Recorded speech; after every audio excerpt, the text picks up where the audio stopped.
17 years ago, a little girl vanished from a crowded mall without a trace, and no one imagined she'd resurface asking for her baby photos. What happened in those missing years will break your heart and leave you questioning everyone around her. Before we dive in, tell me, where in the world are you watching from? I read every single comment, and I truly love seeing our community connect and share their thoughts. It was late November in Portland, Oregon, the kind of evening when the rain didn't so much fall as it whispered against the streets. The city's skyline was hidden behind a shroud of low gray clouds, and every street lamp cast a faint halo on the slick pavement. A faint hum of tires on wet asphalt, mixed with the occasional hiss of passing buses, creating a steady background rhythm to the otherwise subdued night. Inside the Carter family's modest home on the east side, the lights were warm but dim, as though the house itself was trying to hide from the damp, pressing cold outside. Rachel Carter sat cross-legged on her bed, the glow of her laptop screen reflecting faintly in her hazel eyes. She was scrolling through a digital archive for a photography project at her university, her mind half focused on the assignment and half wandering elsewhere. The rain's soft percussion on her window had always made her feel reflective, sometimes too much so. The room around her smelled faintly of lavender, a remnant from the fabric spray her mom, Linda, used on the sheets earlier that morning. The walls were painted a muted sage green, and above her desk hung a corkboard crowded with pinned photographs, shots from campus, snapshots of friends, a few blurry concert pictures, and, strangely few, childhood photos. That absence was something she'd noticed before, but never really questioned. It was just there. Most of the images she had of herself were from when she was 4 or older, almost as if her life had started abruptly at that age. She'd never seen a single baby picture of herself. Whenever she asked Linda about it, the answer was vague. Oh, we just didn't take many photos back then. It was a convenient explanation, but not one that sat entirely right with her. The rain picked up, drumming harder against the glass, and a low rumble of thunder rolled somewhere far beyond the hills. Rachel closed her laptop and stood, stretching her arms overhead. Her gaze drifted to the bookshelf near the corner of her room, where a small, dusty box sat on the highest shelf. She didn't remember putting it there, and the fact that it looked slightly out of place, it was a faded blue cardboard box with one torn corner, nagged at her. Downstairs, the faint murmur of the television reached her ears. Her father, Michael, was probably watching the late news while sipping tea, as he always did. The smell of chamomile drifted faintly from the kitchen. The Carter household wasn't big, but it was cozy. Every creak of the hardwood floor was familiar, every shadow in the hallway belonged exactly where it was supposed to be, and yet there was something off tonight. She couldn't name it, but it was there, as if a subtle shift had occurred that no one else had noticed. She reached for the box, pulling it down carefully, and a small puff of dust bloomed into the air. The cardboard felt soft at the edges, like it had been handled many times in the past. Setting it on her bed, she hesitated before lifting the lid. Inside were random bits and pieces, an old ceramic trinket, a key without a tag, some faded greeting cards, but beneath them was something that made her pause. It was a hospital wristband, the kind they place on newborns, pale pink and slightly yellowed with age. The name written on it wasn't Rachel Carter. Her breath caught. The name read, Madison Lee Thompson. She stared at it, her pulse quickening. The handwriting was in smudged black ink, the date 17 years ago. The rain outside seemed louder now, almost as if it were urging her to act, to ask questions she wasn't sure she wanted answered. She shoved the wristband back into the box, heart pounding, when she heard footsteps on the stairs. Linda appeared in the doorway, holding a folded blanket. "You okay, honey?" she asked, her voice calm, but her eyes flickering briefly to the box on the bed. That flicker was enough to send a chill through Rachel. Linda stepped into the room, setting the blanket at the foot of the bed. "It's getting colder out there. Thought you might want this." Rachel forced a small smile, but her fingers curled over the edge of the box, pulling it closer to her. "Thanks," she said softly. The silence between them stretched for a moment, and the air in the room felt tighter. Linda's gaze lingered on the box again before she turned and walked out, her footsteps slow and deliberate on the wooden floor. Rachel sat frozen for a few seconds after the door closed. She could still smell Linda's faint perfume in the air, vanilla and something floral. Her mind raced. Why would there be a newborn wristband in their house? Why wasn't it her name? And why did Linda's face betray something almost like fear? A gust of wind rattled the window, pulling her attention back to the night outside. Somewhere deep in her gut, she knew that wristband was the first crack in a story she'd been told her whole life. She didn't know yet what was on the other side, but she could feel that once she looked, there would be no going back.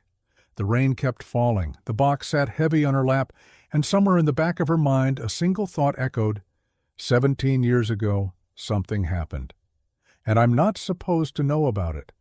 Rachel Carter had always been the kind of person who blended into her surroundings without even trying. Not because she lacked personality, but because she had mastered the art of observation. She didn't rush to speak in conversations. She waited, listened, and picked up on the small details that others often missed. Her friends in college joked that she would make a great detective or journalist. What they didn't know was that Rachel sometimes wished she could stop noticing so much because it made her feel different, set apart, like she carried an invisible weight. She was in her second year at the University of Oregon, majoring in journalism with a minor in photography. Her professors admired her precision, how she could compose a photograph so that it told a story even without words. Her camera was like an extension of herself. She carried it almost everywhere, and yet when it came to her own life, there were gaps in the frame, pieces missing from the bigger picture. Those gaps had always bothered her in a quiet, nagging way. Growing up, Rachel's world revolved around three people: Linda, Michael, and her childhood best friend, Abigail Ross. Linda was the warm, talkative one, quick to organize bake sales for the community, always ready with a plate of cookies when Rachel had friends over. Michael was quieter, a man of few words but steady presence. He worked as a mechanic and liked to unwind with classic rock playing, low in the background. He had taught Rachel how to ride a bike, how to change a flat tire, and how to make pancakes on Sunday mornings without burning them. And then there was Abigail. They'd met in kindergarten, bonding over their shared dislike for the school's lukewarm milk cartons and their love for drawing in the margins of their workbooks. Abigail was bold where Rachel was cautious, loud where Rachel was soft-spoken. She had been the one to drag Rachel onto the dance floor at prom, the one to convince her to apply for the university's photojournalism program. Abigail had also been the first to notice Rachel's hesitation whenever someone asked about her early childhood. One night during their freshman year, Rachel and Abigail were in their dorm room, sitting cross-legged on the floor surrounded by textbooks and empty coffee cups. Abigail had glanced at a framed photo on Rachel's desk, Rachel at around 5 years old, grinning with a gap-toothed smile in front of a Christmas tree. "You don't have any baby pictures?" Abigail asked casually. Rachel had shrugged. "My parents weren't big on cameras back then, I guess." Abigail tilted her head, unconvinced but too polite to press. "Weird. My mom's got albums from the day I was born." It had been a fleeting exchange, but it stayed with Rachel. Every time she visited her parents' home, she found herself glancing at the shelves, the drawers, the walls, looking for something, anything, from before the age of 4. There was nothing. Outside of her family and Abigail, Rachel's world was fairly small. She preferred quiet coffee shops to crowded bars, late-night walks in the rain to noisy parties. She liked to watch people, to capture their unguarded moments through her lens. Sometimes she thought this tendency came from feeling like an outsider in her own story, always watching, rarely in the center of the frame. But she had dreams, big ones. She wanted to work for a major investigative outlet, National Geographic maybe, or the New York Times. She wanted to uncover stories that mattered, stories that could change lives. She imagined herself traveling, camera in hand, telling truths the world needed to hear. And yet deep down, she knew there was a truth much closer to home that she had been avoiding. That night, after finding the hospital wristband, she tried to focus on her coursework, but her mind kept drifting. Who was Madison Lee Thompson? Was it possible that the wristband had nothing to do with her? Maybe it was Linda's, from a relative's baby. But then, why the strange look Linda gave her? Why hide it in a dusty box shoved onto a high shelf in her room? The next morning, Rachel sat at the kitchen table, the soft light of a rainy day filtering through the lace curtains. Linda stood at the counter, buttering toast. Michael was already at work. The clink of the knife against the plate seemed unusually loud. "You were up late," Linda said, her back turned. Rachel nodded, sipping her coffee. "Yeah. I was looking through some old stuff in my room." She watched Linda's shoulders tighten slightly. "Found an old box. Do you know where it came from?" Linda hesitated, just for a breath, then turned with a smile that didn't quite reach her eyes. "Oh, probably from the attic. Your dad and I moved some things around last month." Rachel forced a small laugh. "Right." The conversation ended there, but the tension lingered. Rachel knew that if she pushed too hard, Linda would retreat, and the door to answers would slam shut. She'd seen it happen before, like the time she'd asked why her birth certificate was a reissued copy from when she was 5. Linda had simply said, "We lost the original in a flood," and changed the subject. Later that day, Rachel called Abigail. "Hey, do you remember when we talked about baby photos?" she asked, pacing her bedroom. "Yeah," Abigail replied. "Why?" "I found something, a hospital wristband. It's not my name on it." There was a pause on the line. "Rachel, that's not normal. You need to ask your parents about it." "I did." Linda acted weird, like she was hiding something. Abigail's voice dropped. "Then you need to find out what, and I'm going to help you." Rachel smiled faintly. "You always do." That night she lay in bed staring at the ceiling, the sound of rain tapping against the glass. She couldn't shake the feeling that her life, her identity, was built on something fragile, something that could crack apart with the smallest push. And she was starting to wonder if she was ready to push. The week that followed felt different, as if the air in the Carter household had changed texture, thicker, heavier. It was subtle, but Rachel noticed.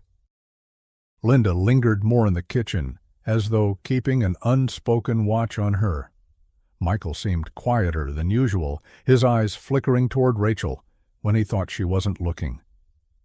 On Tuesday afternoon, Rachel decided to work on her photography project from home. She set up her camera on the dining table, the faint scent of lemon cleaner still fresh from Linda's morning chores.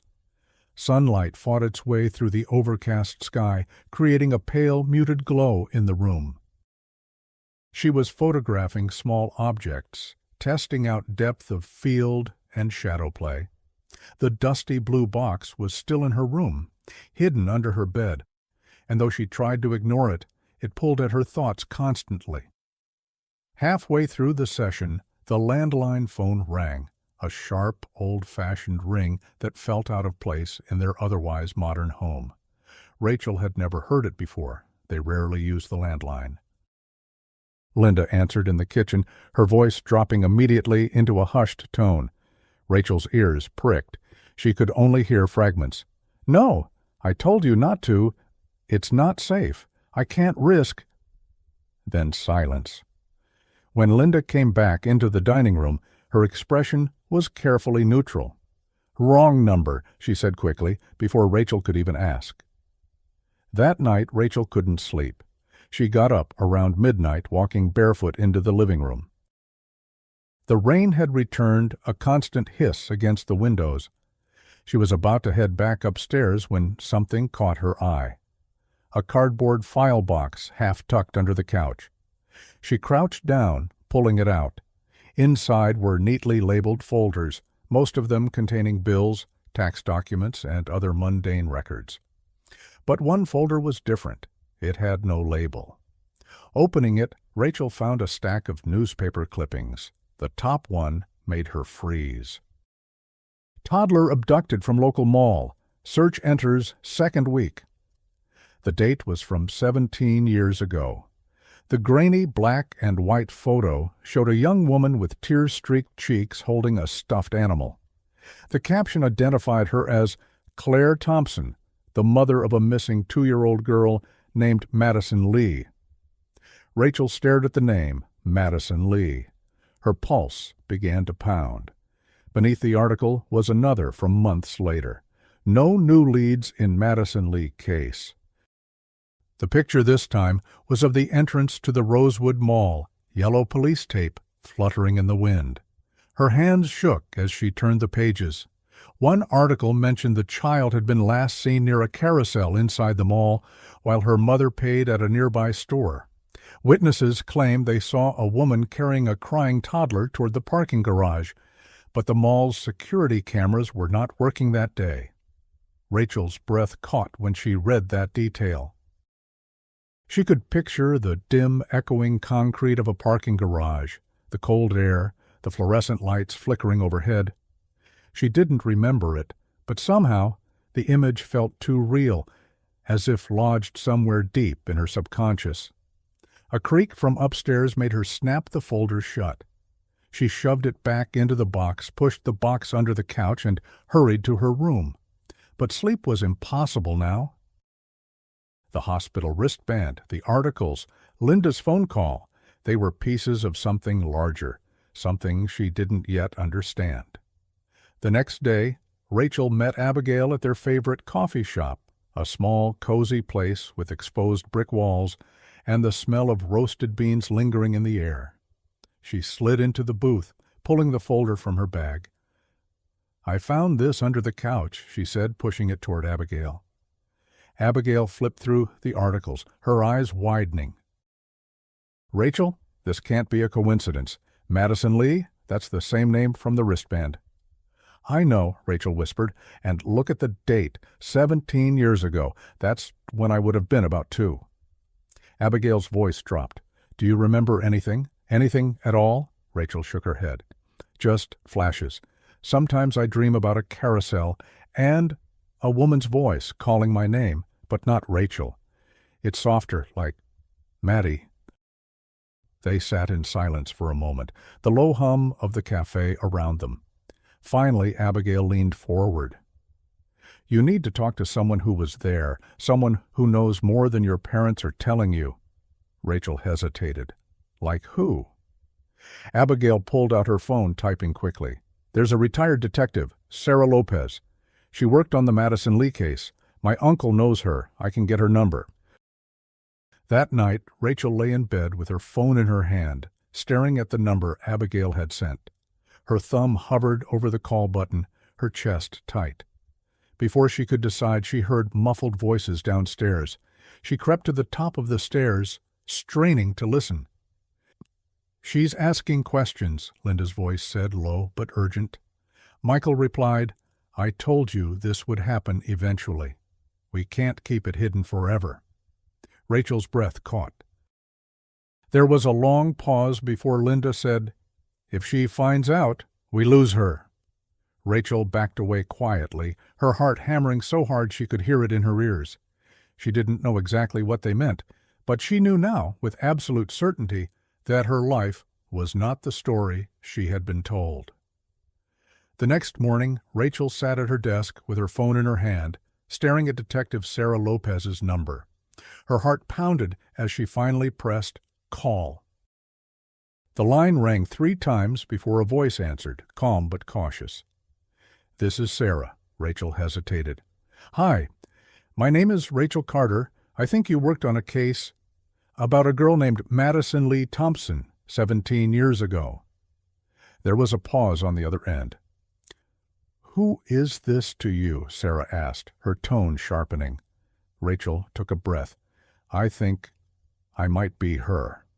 Silence stretched for a beat too long, and then Sarah's voice came back, slower now. "Meet me tomorrow, noon. At the Riverview Diner. Don't bring your parents." When the call ended, Rachel sat frozen. She had expected disbelief or questions, not an immediate request to meet. Something about Sarah's tone told her the retired detective had been waiting, maybe hoping, for a call like this. The next day, the Riverview Diner smelled of strong coffee and sizzling bacon. It was the kind of place that hadn't changed in decades. Red vinyl booths, faded photos of the city on the walls, a jukebox in the corner that still took quarters. Sarah Lopez was already there, sitting in a booth by the window. She was in her early 60s with short gray hair and sharp eyes that scanned the room before settling on Rachel. "You look like her," Sarah said without preamble as Rachel slid into the booth. Rachel's breath caught. "Like who?" "Like the little girl from the carousel." Sarah reached into her bag and pulled out a manila envelope, sliding it across the table. Inside were crime scene photos, witness sketches, and a single Polaroid, blurry but clear enough to see a toddler with light brown hair clutching a stuffed rabbit. The caption on the back read, "Madison Lee Thompson, age 2. Rachel stared at the picture, her throat tightening. She could almost feel the rabbit's worn fabric under her fingers. "I never closed this case," Sarah said, her voice low. "We had a witness, a mall security guard, who swore the cameras were working the day she disappeared. But the footage vanished before we could review it, and a week later the guard quit and moved out of state." "Do you think the Carters were involved?" Rachel asked. Sarah shook her head. "I don't know. But someone gave that little girl to them. The question is why." Rachel left the diner with the envelope tucked under her jacket. As she walked through the drizzle back to her car, she noticed a black SUV parked across the street, engine idling. The driver's face was obscured by tinted windows, but she felt the weight of their gaze. When she turned toward them, the SUV pulled away slowly, disappearing into traffic. That night, Rachel spread the contents of Sarah's envelope across her bed. One document caught her attention, a witness statement from a woman named Denise Parker. The handwriting was messy, the ink slightly smudged. Denise claimed she saw a woman with shoulder-length dark hair carrying a child toward the parking garage. But the detail that stood out was the description of the child's shoes, white sneakers with a red stripe. Rachel didn't know why, but the image struck something deep. She went to her closet, pulling out an old box of childhood keepsakes. Inside, among drawings and report cards, was a pair of tiny white sneakers with a faded red stripe. She held them in her hands, her pulse racing. The next day she decided to go to the Rosewood Mall. It had changed over the years, new stores, brighter lighting, but the carousel was still there, its painted horses frozen mid-gallop. The music was cheerful but thin, and the air smelled faintly of popcorn and cleaning solution. Rachel stood by the railing, watching the ride spin slowly. For a moment she closed her eyes, and the sounds around her seemed to shift. The laughter of children faded, replaced by the echo of hurried footsteps, the muffled sob of a child, and a woman's voice saying, "It's okay, Maddie, it's okay." Her eyes snapped open, and she realized her hands were trembling. She stepped away from the carousel, bumping into an older woman who looked startled. "I'm so sorry," Rachel murmured, but the woman's eyes lingered on her face in a way that made her uneasy. "You look familiar," the woman said slowly. "Were you ever on the news, years ago?" Rachel forced a polite smile. "I don't think so." The woman nodded faintly, but didn't look convinced. That evening, Rachel called Sarah again. "Someone was watching me yesterday," she said. "A black SUV. Sarah's tone was grim. "You need to be careful. If there's someone trying to keep this buried, they won't like that you're asking questions." Rachel sat on the edge of her bed, the sneakers still beside her. "Then why do I feel like I have to keep going?" "Because you want the truth," Sarah said, "and you already know part of it, even if you can't admit it yet." Before Rachel could respond, she heard the front door open downstairs, followed by Linda's voice. She quickly hid the envelope and sneakers back under her bed. Linda knocked lightly on her door. "Dinner's ready, honey," Rachel swallowed. "I'll be down in a minute." As the footsteps retreated, Rachel sat in the dim light, her mind racing. The pieces were coming together, but too slowly. She needed more, and she was starting to realize that getting it might mean confronting Linda and Michael directly. What she didn't know was that the next time she tried, she wouldn't be alone in the room with them. Someone else would be listening. 2 days later, Rachel decided she couldn't keep circling the truth. She had to confront Linda and Michael. But before doing it, she wanted one more conversation with Sarah Lopez. They met again at the Riverview Diner, this time in a booth tucked away in the far corner. Sarah looked more guarded than before, her eyes scanning the room twice before speaking. "I dug into some old case files last night," Sarah began, "and I found something I didn't tell you before, because I wasn't sure it mattered. But now, I think it's everything." Rachel leaned forward. "What is it?" Sarah slid a photocopy across the table. It was an old adoption record, heavily redacted, with most of the names blacked out. But one thing was visible. The adoption was not legal. No court stamps, no signatures from state agencies, just a notarized statement signed by one person, Linda Carter. Rachel stared at it, her stomach tightening. "So she bought me?" Sarah nodded slowly. "I think she believed she was rescuing you, but she got you from someone who wasn't your real mother." That night, Rachel sat in her car outside her parents' house for nearly 30 minutes, rain streaking the windshield. Finally, she went inside. Linda was in the kitchen, stirring a pot of soup. Michael sat at the table, reading the paper. "I need to talk to you," Rachel said, her voice steady but louder than usual. Linda glanced up immediately, on alert. "Of course, honey, what's wrong?" Rachel placed the photocopy on the table. I know I'm not your biological daughter. I know about Madison Lee Thompson." The room went very still. Michael lowered the paper, his expression unreadable. Linda's lips parted, but no words came out. Finally, she sat down across from Rachel. "You were given to us," Linda said quietly. "I was told your mother didn't want you, that she couldn't take care of you." "By who?" Rachel's voice cracked. Linda's eyes glistened. "By a woman named Denise Parker." Rachel froze. Denise Parker, the name from the witness statement in Sarah's file. "She's the one who took me from the mall." Linda shook her head. "I didn't know that then. I swear, I thought I was saving you." Michael finally spoke. "We didn't ask questions because we wanted you. We couldn't have children.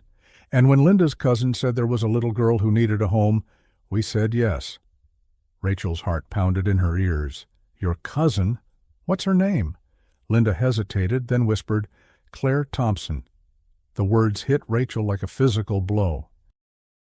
"Clare Thompson is my real mother." Linda nodded slowly, tears sliding down her cheeks. "She's my cousin. She told me she lost her baby in an accident. Weeks later, she came back and said there was another child, no family, no one to care for her, and asked if we'd take her. I didn't know it was you, not until years later, and by then, I was afraid you'd hate me." Rachel's mind spun. Claire, her biological mother, had been in the newspaper articles begging for the return of her missing daughter. But Linda claimed Claire gave her away. The contradiction made Rachel's stomach twist. She left the table without another word, retreating to her room. Pulling out her phone, she called Sarah, her voice shaking. Linda says Claire is her cousin and my real mother, but that makes no sense. Sarah's tone sharpened. It makes perfect sense if Claire lied to Linda, or if someone forced Claire to give you up. Either way, it means your mother is still alive, and she's closer than you think. The next day, Rachel arranged to meet Claire. Sarah helped set it up, finding Claire's number through old contacts. They met in a quiet park on the edge of the city. It was overcast, the wind carrying the scent of wet leaves. When Rachel saw her, it was like looking into a mirror, only older. Claire's hair was the same shade of brown, her eyes the same hazel. She froze mid-step, tears already brimming. "Maddie," Claire's voice trembled. Rachel's breath caught. I don't know what to say." Claire reached for her hand. "You don't have to say anything. I've been waiting 17 years to see you again." They sat on a bench, and Claire told her everything. She hadn't given Maddie away. She'd been told Maddie was dead. On the day of the abduction, she'd been distracted for less than a minute at the mall. Security claimed the cameras were broken. Hours later, she was told by police that there was little hope. Weeks passed, then months. One morning, a woman named Denise Parker showed up at her door with photographs of Maddie, alive, but said Claire could never see her again unless she signed away her rights. She refused. Days later, she was assaulted outside her apartment, and when she woke in the hospital, she was told the search was over. Rachel felt her whole body trembling. "And you never stopped looking?" "Never," Claire whispered. "I gave your photo to anyone who would listen. I called the police every year on your birthday, but no one ever told me you were here." With family, Rachel didn't know whether to cry, scream, or both. The truth was even messier than she imagined, her abduction tangled in lies, betrayals, and family connections that defied logic. As they stood to leave, Claire glanced past Rachel's shoulder, her expression shifting to alarm. Rachel turned just in time to see a black SUV pull into the parking lot, the same one from before. The windows were tinted, but she could feel the weight of their gaze. Claire grabbed her hand. "They've been following me for years. Whoever took you, they're not done." The wind whipped across the park as Rachel and Claire stood frozen, eyes locked on the black SUV. It idled for several seconds before rolling slowly out of the parking lot, disappearing beyond the row of maple trees. But the unease it left behind clung to them like static. "Who are they?" Rachel asked, her voice barely above a whisper. Claire shook her head. "I don't know exactly, but every time I've gotten close to learning the truth about what happened to you, they show up. Sometimes it's to watch me, sometimes it's to scare me." Rachel's chest tightened. "Then we need to go to the police, now." Claire's eyes held both hope and fear. "I've gone before. I've filed reports, but without proof, they treat me like a grieving mother who can't move on. We need something solid, and you might be the only one who can give it to them." That evening, Rachel returned to her parents' house, her mind a storm of questions. She found Linda in the living room, folding laundry, her hands working faster than usual. Michael sat in his armchair, staring at the muted TV. "I met Claire," Rachel said, stepping into the room. Linda froze mid-fold. Michael's gaze flicked up. "She told me everything," Rachel continued, "about the day I disappeared. About Denise Parker, about how she was told I was dead." Linda's voice was tight. "Rachel, you have to understand. We didn't know the whole story when we took you in. We were told—" "You were told by someone who lied," Rachel cut in, her tone sharper than she intended. "And you never questioned it. You never tried to find out who I really was." Michael leaned forward, his elbows on his knees. "We were afraid they'd take you away, afraid we'd lose the only child we'd ever have." Rachel's throat burned. "You already lost me the moment you chose to keep me in the dark." Linda's eyes filled with tears. "We loved you, Rachel, every single day. That's never been a lie." "But my name was," Rachel whispered. The silence that followed was heavy, broken only by the hum of the refrigerator in the kitchen. That night, Rachel couldn't sleep. She kept replaying the image of the SUV in her mind. She needed answers, real answers, not the half-truths and evasions she'd been fed her whole life. So, just after midnight, she grabbed her phone, the dusty blue box, and the envelope Sarah had given her, and drove to Sarah's apartment. Sarah was already awake, coffee in hand, as if she'd been expecting her.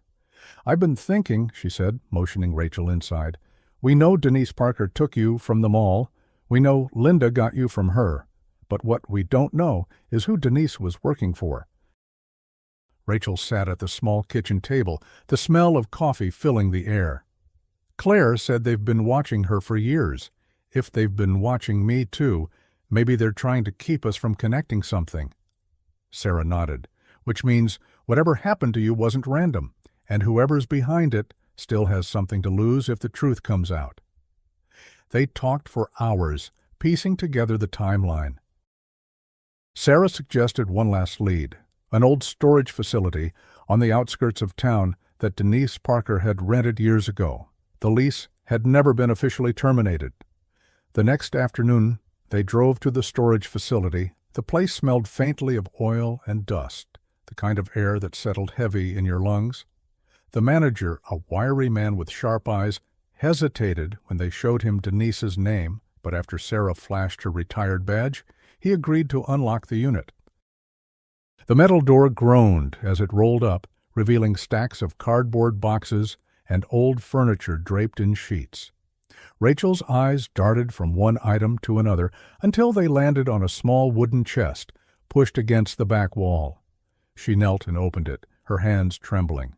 Inside were dozens of photographs, all of children. Some looked like school portraits, others like snapshots taken in parks, playgrounds, shopping malls. Many had names and dates scrawled on the back. Some dates were more than 20 years old. At the bottom of the chest, she found a VHS tape in a cracked plastic case labeled Rosewood Mall, Nov. 2006. Sarah exhaled sharply. "That's the day you disappeared."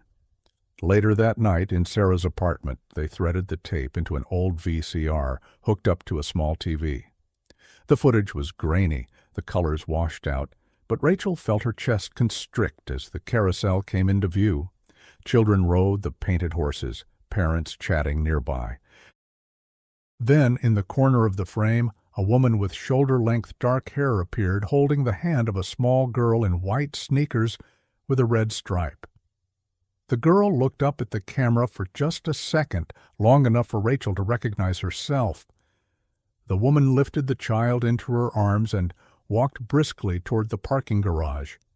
Another figure came into frame then, a man in a dark coat, watching from a distance before following them out of sight. Rachel's pulse pounded. "Who is he?" Sarah rewound and paused on the man's face. Even blurred, there was no mistaking it. She looked at Rachel with a mixture of disbelief and dread. "It's Michael," Sarah said quietly. Rachel's breath caught. The living room seemed to tilt around her. That's my dad." Sarah's voice was firm but careful. "I think Michael was there when you were taken. The question is whether he was part of it, or trying to stop it." Rachel felt her throat tighten, tears stinging her eyes. The man who had taught her to ride a bike, who had bandaged her knees when she fell, who had sat beside her at every school play, was he the same man in that parking garage? She didn't know the answer. But she knew one thing. She had to confront him, no matter how much it hurt. Rachel drove home with the VHS tape in her bag, her knuckles white on the steering wheel. The rain had started again, turning the street lights into glowing orbs behind the windshield. She rehearsed the words in her head, though she knew the conversation could go in 100 different directions. When she walked into the living room, Michael was there, sitting in his chair, the muted TV casting a flickering light on his face. Linda was in the kitchen, humming softly as she prepared tea. "I need to talk to you," Rachel said, standing in the doorway. Michael muted the TV and turned toward her. Of course. What's wrong? Rachel took the tape from her bag and set it on the coffee table. I saw you. At the mall. The day I disappeared. Michael's face didn't change immediately, but something flickered in his eyes, a shadow, a memory. He leaned back slowly, exhaling. I knew this day would come. Linda appeared in the doorway, her hands tightening around the mug she was holding. Michael, no, he said quietly without looking at her. She deserves to know. Michael explained in a voice that was both steady and weighted with years of silence. He had been at the mall that day by coincidence, running an errand during his lunch break. He saw a woman, later identified as Denise Parker, leading a crying child toward the parking garage. He didn't recognize the child, but something about the scene felt wrong. He followed at a distance, trying to get closer, but before he could intervene, another man stepped in, whispering something to Denise. She handed the child over to him, and they both disappeared into a waiting van. Michael chased them into the garage, but the van was already gone.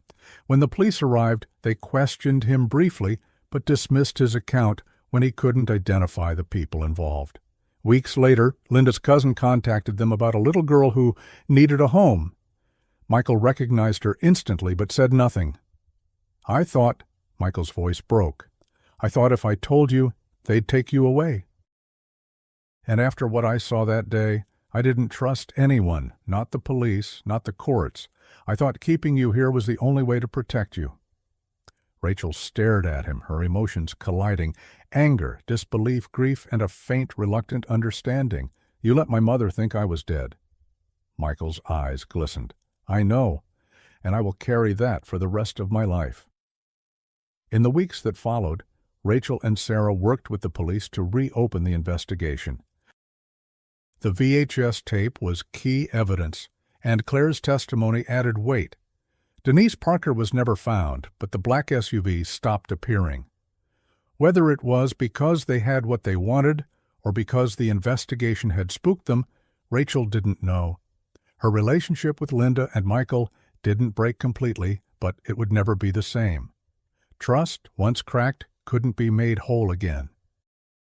Still, Rachel visited them, listened to Michael's stories, and even laughed with Linda in the kitchen sometimes. But there was always an unspoken line between them, a before and after. She spent more time with Clare, learning about the years they'd lost. They went through photo albums together, Clare pointing out the little quirks Rachel had as a toddler, how she hated wearing socks, how she used to hum herself to sleep. For the first time in her life, Rachel saw her baby photos, and it felt like retrieving a piece of herself she hadn't realized was missing. Months later, on a quiet afternoon, Rachel sat in her room at her apartment, the dusty blue box on her lap. She opened it and pulled out the faded hospital wristband. For years, it had been a mystery, a question mark. Now it was simply a piece of her history, painful, complicated, but hers. Outside, rain tapped gently on the window. She thought about all the versions of herself she had been, the girl who didn't know, the young woman searching, the daughter torn between two families.